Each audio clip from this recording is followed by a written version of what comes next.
Vous travaillez sur la végétation et vous souhaitez déterminer la chlorophylle à travers la couverture végétale?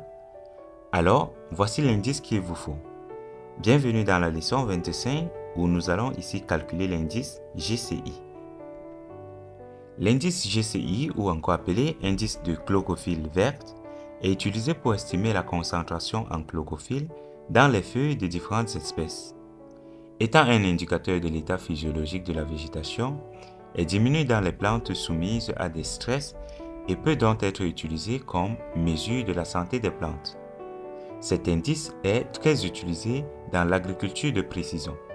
Cela permet d'évaluer la vigueur et la santé de la végétation en se basant tout juste sur la quantité de chlorophylle présente dans la feuille. Voici donc ici présentée la formule. Nous faisons recours ici au prochain infrarouge ainsi qu'à la bande verte. Nous allons donc faire appel ici à deux bandes. En fonction donc des satellites utilisés ainsi que des capteurs, vous allez vous fier à ce tableau pour savoir quelle bande utiliser. Nous continuons toujours dans notre cas avec le Landsat 8 Oli, ce qui nous amène donc à utiliser ici la bande 5 et la bande 3.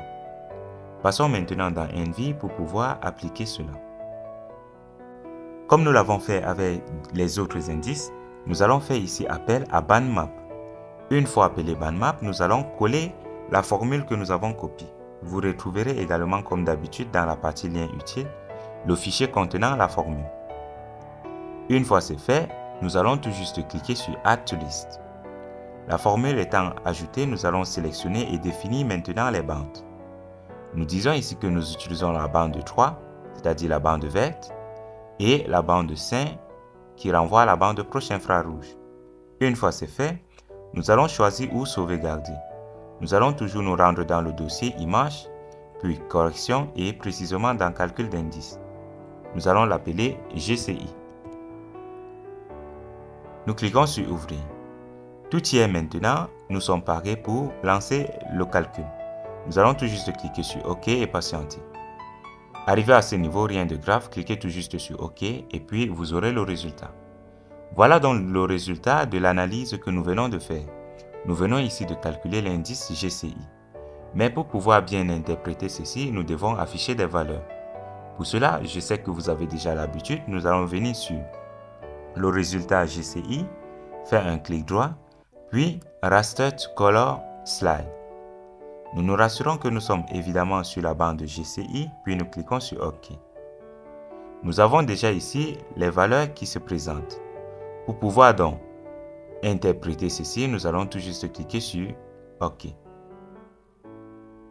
Comment donc interpréter les valeurs obtenues? La première des choses est que toutes les valeurs inférieures à 0 ne sont pas comprises comme végétation, c'est-à-dire des éléments contenant de la chlorophylle. Donc nous allons commencer par décocher tout ce qui est inférieur à 0. Ici, c'est la surface d'eau, donc nous n'avons pas d'éléments à ce niveau. Ensuite, nous allons décocher ici tout ce qui est supérieur à plus de 1. Donc, nous allons décocher tout ce qui est ici à partir de 2. Ceci également n'est pas des éléments chlorophylliens. Donc, nous allons les décocher comme ceci et avoir tout juste les valeurs à partir de 0 à 1.7. Voilà donc ce qui contient de la chlorophylle sur notre image. Et plus la valeur est élevée, plus l'élément contient plus de chlorophylle. Donc nous pouvons voir ici par exemple, ici nous avons 1.7. Alors cela renvoie aux éléments qui ont plus de chlorophylle, donc de la végétation ayant plus de chlorophylle, la végétation saine.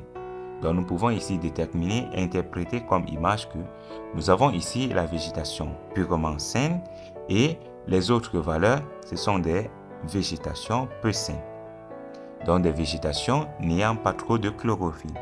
Et tout à fait normal, cette image est une image donc de la saison sèche et ces éléments ne contiennent pas assez de chlorophylle. Voilà donc comment vous pouvez utiliser l'indice GCI pour pouvoir déterminer le niveau de chlorophylle à travers la végétation. Si vous faites par exemple des analyses dans l'agriculture de précision, ceci vous sera très utile pour déterminer l'état de santé de la culture.